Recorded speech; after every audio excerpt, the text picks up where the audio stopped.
Hello everyone, welcome back to one more vlog. ఈరోజు వ్లాగ్లో మొత్తం మా గార్డెన్ సెటప్ గురించే. ఎవ్రీ సమ్మర్కి ఏదో ఒక చేంజెస్ చేయడం, మేము ఒక్కొక్కసారి ఇండియాకి వెళ్ళడం, వాటి పెండింగ్ పడిపోవడం ఇట్లానే జరుగుతుండే. అండ్ ఈసారి అట్లా అవ్వద్దని చెప్పి ముందే స్టార్ట్ చేసాం. లాస్ట్ వింటర్ నుంచే నేను చాలా వీడియోస్లో మీకు చూపించా, వీడంతా మాన్యువల్గా హ్యాండ్తో ప్లగ్ చేయడం. సో చాలా హార్డ్ వర్క్ చేశాడు వింటర్ మొత్తము ఆ వీడంతా ఉండకుండా. ఈసారి అయితే టిల్లర్ కొనుక్కున్నాం. ఇది ఎప్పుడో కొనుక్కోవాల్సిండే, చాలా డిలే చేసాం యాక్చువల్గా. ఏదైనా ఒక గుడ్ ప్రోడక్ట్ పైన ఇన్వెస్ట్మెంట్ చేయడం మాత్రం లేట్ చేయకూడదు.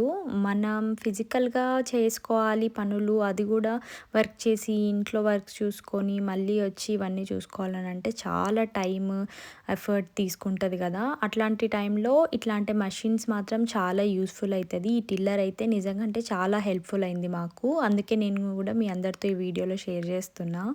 ఇది మేము అమెజాన్లో కొన్నాము. చాలా లైట్ వెయిట్ ఉంది అసలు. అండ్ దీనికోసం అని చెప్పి మనకు వైర్ కావాలి కదా, సో అది 50 feet ఉన్న వైర్ తీసుకున్నాం అనమాట. దీనికి వైర్ ఏం ఇంక్లూడెడ్ రాలేదు, అది సపరేట్గా కొన్నాము. స్టార్ట్ చేసి ఫస్ట్ ఇట్లా టెస్ట్ చేస్తున్నప్పుడు మాత్రం చాలా ఫాస్ట్గా ఇట్లా ముందుకు వెళ్ళిపోయింది. రావడం మాత్రం బాగానే డిగ్ చేస్తుంది, కానీ మనం దాన్ని ఇంకా పట్టుకోవడం, ఆ హ్యాండిల్ చేయడం ఇంకొంచెం ప్రాపర్గా చూసుకోవాలి. నేనైతే అసలు పట్టుకోలేకపోతుండే. సుధీర్ స్లోగా దాన్ని ఇట్లా టెస్ట్ చేసి మరీ హ్యాండిల్ చేస్తున్నాడు అనమాట.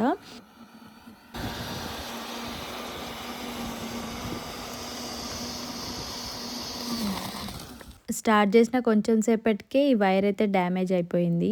మేము ఇది చుట్టూ ఫెన్స్ వేసుకున్నాము డీర్స్ కోసం అనమాట. ఏవి ప్లాంట్స్ పెట్టినా వచ్చి తినేస్తే మాకు ఇక్కడ డీర్స్ బాగా ఎక్కువ. అండ్ ఇది కొంచెమేలే, వైర్ ఇట్లా చిక్కుకుపోయింది, ఇంకా దాన్ని తీసేసి మళ్ళీ స్టార్ట్ చేసామన్నమాట. ఎంత బాగా అయింది చూడండి.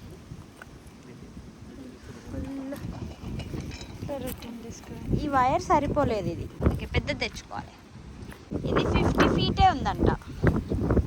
100 feet కావాలా? ఎంత బాగా అయిందో అసలు, ఎంత బాగా అయిందో.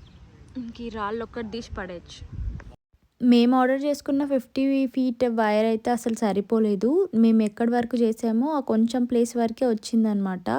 సో అందుకని మళ్ళీ వెళ్ళి హోమ్ డిపోలో మళ్ళీ తెచ్చుకుందామని వెళ్ళామన్నమాట. దాంతోపాటు ఇంకా అట్లే కొన్ని సీడ్స్ ఏమన్నా చూద్దామా, ప్లాంటింగ్ చేయాలి కదా అనుకొని కొన్ని చెక్ చేసి కొన్ని తీసుకున్నాం అనమాట. దాంతోపాటు ఈసారి 150 feet అట్లా వైర్ తీసుకున్నాము. ఫుల్ రావాలి కదా, ఈ ఎండ్ వరకు రావాలంటే కష్టం. అండ్ నేను ఇట్లా పట్టుకొని ఉండాలన్నమాట, లేదా వైర్ ఇట్లా వెనక్కి తగ్గుంటూ అంటే ముందుకి వెనక్కి మూవ్ అవుతుంటుంది కదా, సో ఖచ్చితంగా వైర్ని అయితే హోల్డ్ చేయాలి. అందుకే నేను ఇట్లా పట్టుకొని ఉన్నా, తను చేస్తూ ఉన్నాడు అనమాట. అండ్ ఈరోజు మొత్తం కంప్లీట్గా ఫినిష్ చేసేద్దాము, మొన్న ఆగిపోయింది కదా అనుకొని ఇంకా కంప్లీట్ స్టార్ట్ చేసేసి చేస్తున్నాము. మేము లాస్ట్ టైం గార్లిక్తో పాటు పొటాటో కూడా వేసాం కదా, ఆగస్ట్ సెప్టెంబర్ ఆ టైంలో. సో తర్వాత ఇంకా ఈ వింటర్ టైంలో మొత్తం ఫ్రీజ్ అయిపోయి అవి చచ్చిపోయినాయి. మేము ఇట్లా మొత్తం టిల్ చేస్తూ ఉంటే నాకు ఒక పొటాటో కనిపించింది. ఇంకేమైనా ఉన్నాయేమో, ఎక్కడైనా వచ్చినాయేమో అని చాలా వెతికాం, కానీ ఏం దొరకలేదు. అండ్ పిల్లలకి కూడా కొన్ని పనులు చెప్తున్నాను అనమాట. అక్కడ కూడా మొత్తం ఫ్రంట్ సైడ్ మొత్తం అంతా చేసేద్దాము, మళ్ళీ వీడ్ గ్రో అవ్వకుండా ఉంటుంది కదా. స్టార్టింగ్ ఇక్కడ స్టార్ట్ అయింది అనుకో వీడ్, ఇంకా మొత్తం వచ్చేస్తుంది కదా అనుకొని ఇక్కడ ఉన్న ప్లాంట్స్ అన్నీ తీపిచ్చామన్నమాట. దాంతోపాటు అక్కడ రాక్స్ ఉంటే అన్నీ తీసేయండి అని చెప్పాము. పిల్లలకు కూడా ఇట్లా వర్క్ చేయడం చాలా ఇంట్రెస్టే, మాతో పాటు చేయమంటే చేస్తారు హ్యాపీగానే. అండ్ అందరం కలిసి పని కూడా అయిపోగొట్టేసుకున్నాం, చాలా నీట్గా అయిపోయింది. ఆ వైర్ అయితే తర్వాత ఫెన్సింగ్ వైర్ మళ్ళీ యాడ్ చేద్దామని అనుకున్నాం. సో అంతా అయిపోయిన తర్వాత కొంచెం ఆ ప్లాస్టిక్వి అక్కడక్కడ వైర్స్ కానీ ఇంకేమైనా కవర్స్ కానీ అట్లుంటే అవన్నీ తీసేయమని చెప్పాడు అనమాట సుధీర్. అవి క్లీన్ చేస్తున్నాము. అండ్ మధ్య మధ్యలో రాళ్ళు ఎక్కువ మా ల్యాండ్లో, అందుకు అవి కూడా తీసేద్దాము. మళ్ళీ నాటేటప్పుడు ఇబ్బంది కదా, ముందే ఇప్పుడు ఖాళీగానే ఉన్నాం కదా, ఫాస్ట్గా అవి కూడా తీసేద్దామని చెప్పి పిల్లలు పాపం ముందున్నవి రాక్స్ అన్నీ తీశారు కదా, నేను ఇంకా మట్టిలో ఉన్న పెద్ద పెద్ద రాక్స్ అన్నీ తీసి పక్కకు పెడుతున్నా. సో అంతా అయిపోయాక ఇట్లా రిలాక్సింగ్గా కాసేపు కూర్చున్నా అనమాట, ఇంకా గడ్డిలోనే అట్లే.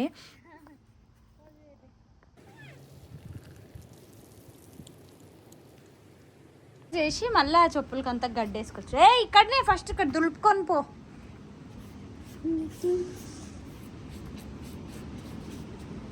హోమ్ డిపో నుంచి తెచ్చిన సీడ్సే కాకుండా ఇంట్లో కూడా కొన్ని పెట్టుకున్నాం అనమాట. లాస్ట్ ఇయర్‌వి కూడా కొన్ని ఉండే. ఇవైతే కొన్ని టొమాటోస్‌వి, కొన్ని పొమోగ్రానేట్ సీడ్స్ అనమాట. సో, ఇట్లా టిష్యూలోనే పెడతాడు ఎప్పుడు. వస్తాయి కూడా. అండ్ టొమాటోస్‌వి అయితే చాలా బాగా వచ్చాయి చూడండి మంచిగా రూట్స్. సో, ఇవన్నీ నాటేస్తే చిన్న చిన్న ప్లాంట్స్ వచ్చేస్తాయి. సో, కంప్లీట్ సమ్మర్ రాకముందుకే ఇవన్నీ స్టార్ట్ చేసేయాలి కదా అని చిన్నగా ఓపెన్ చేస్తున్నాం కానీ పొమోగ్రానేట్ సీడ్స్ అయితే ఏం రాలేదు. సో, టొమాటోకి మాత్రం ఇట్లా చిన్న పాట్‌లో చిన్న చిన్న హోల్స్ చేసి ఇప్పుడు వచ్చినవన్నీ దాంట్లో నాటుతున్నాడనమాట చిన్నగా. నేనైతే ఇవన్నీ చూసినప్పుడు ఓహో! ఇట్లా చేస్తారా అని అనిపిస్తది. ఎందుకంటే నేనెప్పుడు చూడలేదు. నాకంత ఐడియా గూడా లేదు ఎట్లా చేస్తారు ఏమి అని. సుధీర్ దగ్గర నుంచే నేను అన్నీ చూసినవి, నేర్చుకున్నవి గూడా. మళ్ళీ వాటన్నిటిని ఇట్లా కవర్‌తో ఇట్లా క్లోజ్ చేసి పెడుతున్నాడనమాట. పనితో పాటు లంచ్ కూడా ఇంపార్టెంట్ కదా! ఈరోజు లంచ్ అయితే రాగి ముద్ద, ఇంకా టమాటో చారు అండ్ పచ్చడి అనుకున్నా. బియ్యం అయితే ముందే నానబెట్టి ఉంచా అనమాట. మేము పని చేసుకున్నప్పుడు మధ్యలో వచ్చి వంట చేసుకొని వెళ్దాము అని. నేను అన్నం ఉడికేటప్పుడే ఫస్ట్ మధ్యలో కొంచెం ఘీ ఏసుకుంటా. ఇది కొంచెం ఇంకా వాటర్ ఉన్నప్పుడే రాగి పౌడర్ ఏసుకొని కొంచెం సేపు క్లోజ్ చేసి ఉడికిస్తా అనమాట. ఆ పచ్చి వాసన పోతది మనకి. అండ్ మధ్య మధ్యలో కూడా ఇవి కలుపుకునేటప్పుడు కూడా నేను కొంచెం కొంచెం ఘీ యాడ్ చేస్తుంటే నాకు ఇష్టం అనమాట. ఆ నెయ్యి ఫ్లేవర్ కానీ అట్లా బాగా ఘీ ఉంటే ఇష్టం నాకు. అంటే ఒక్కొక్కరు ఇష్టపడతారు, ఒకరు ఇష్టపడరు. నేనైతే ఇట్లా చేసుకుంటా. సో, తర్వాత కూడా గిన్నెకి మళ్ళీ పూసుకుంటా, నెయ్యి పూసుకొని ఇట్లా ముద్దలా చేసుకొని తింటా అనమాట. సో, మీకే ప్రాసెస్ ఇష్టం? ఇంకేదైనా వేరే ప్రాసెస్ చేస్తే నాతో షేర్ చేసుకోండి. ట్రై చేస్తా. అండ్ ఇదైతే నెక్స్ట్ కొన్ని డేస్ తర్వాత అనమాట. సో, ఆల్రెడీ మనకి చుట్టూ ఆకులన్నీ పడిపోయి ఉంటాయి కదా! అవన్నీ కూడా బ్లో చేసి ఇక్కడ సాయిల్‌లోనే ఏసామనమాట. మంచిగా కాంపోస్ట్ లాగా బాగా పనిచేస్తాయి. అండ్ ఇది కౌ మాన్యూర్ తెచ్చుకున్నాము. హోమ్ డిపో నుంచే అనమాట. సో, అవి కూడా ఏసి సాయిల్‌లో మిక్స్ చేసి పెడుతున్నాడు. నెక్స్ట్ ఇంకా అన్ని చెట్లు నాటక ముందుకి సాయిల్‌ని మొత్తం ప్రాపర్‌గా రెడీ చేసి పెడుతున్నాడనమాట. నేను ఆల్రెడీ ప్రీవియస్ వీడియోస్‌లో కూడా చూపిచ్చా. మేము ఆర్గానిక్ కాంపోస్ట్ చేసుకుంటాము అని చెప్పి. అక్కడ సిల్వర్ కలర్ చిన్నది కనిపిస్తుంది కదా మీకు, ఒక ట్రే లాగా. దాంట్లో ఆర్గానిక్ కాంపోస్ట్ ఉంటది. ఇంకా బ్లాక్ కలర్‌ది మాది ఇంకోటి కాంపోస్ట్ బిన్ ఉంటది. దాంట్లో ఉంటది. సో, అవన్నీ కూడా మళ్ళీ మేము నాటేటప్పుడు మళ్ళీ ఒకసారి మిక్స్ చేస్తామన్నమాట అవన్నీ ఏసి. ఇక్కడ నేను చూపిస్తున్నవన్నీ ఆల్రెడీ ఒక వీడియోలో మేము అన్ని సీడ్స్ అన్నీ ఏసున్నాం. అవి బీరకాయవి, బెండకాయవి, ఇంకా గోంగూర అవన్నీ ఏసున్నాం అనమాట. సో, వాటివి చిన్న చిన్నగా వచ్చినాయి. అండ్ ఇంకా జస్ట్ స్టార్టింగ్ స్టేజ్‌లోనే ఉన్నాయి ఆ మొక్కలన్నీ. అండ్ దీంట్లో కూడా చిన్న చిన్న పాట్స్‌లో కూడా అన్నీ సెపరేట్ ఏసి ఉంచాం. టొమాటోస్ అవి కూడా ఏసాం కదా! సో, కొన్ని డేస్ తర్వాత ఎట్లున్నాయి అన్నది ఒకసారి ఓపెన్ చేసి చూస్తుంటే నేను ఒక చిన్న వీడియో క్లిప్ తీసుకున్నా. అండ్ ఫ్యూ డేస్ తర్వాత కూడా ఇంకా బాగా వచ్చినప్పుడు ఎట్లున్నాయో కూడా ఆ క్లిప్ కూడా యాడ్ చేశా. టొమాటోస్ ఆల్రెడీ ఇందాక ఏసినవి చూపిచ్చా కదా! అవి కూడా చాలా బాగా వచ్చినాయి. సో, ఈ వీడియోలో అయితే ఇప్పటి వరకు మా గార్డెనింగ్ వర్క్ ఏమేమి జరిగింది అన్న అప్డేట్స్ ఇచ్చాను. నెక్స్ట్ కమింగ్ వీడియోస్‌లో ఇంకా మిగతా అప్డేట్స్ అన్నీ నెక్స్ట్ వీడియోస్‌లో ఇస్తాను. అండ్ ఈ వీడియోలోనే ఇంకొక అప్డేట్ కూడా ఇస్తున్నా. నెక్స్ట్ కమింగ్ వీడియో అయితే మా పూజా మందిర్ గురించి అనమాట. చాలామంది చాలా క్వెషన్స్ అడిగారు. అసలు ఎక్కడ కొన్నారు ఏంటి అని. మేమే డీఐవై చేసుకున్నామంటే దాని గురించి డీటెయిల్ వీడియో చేయండి అని. సో, నెక్స్ట్ వీడియో అయితే అదనమాట. See you in the next video. Bye.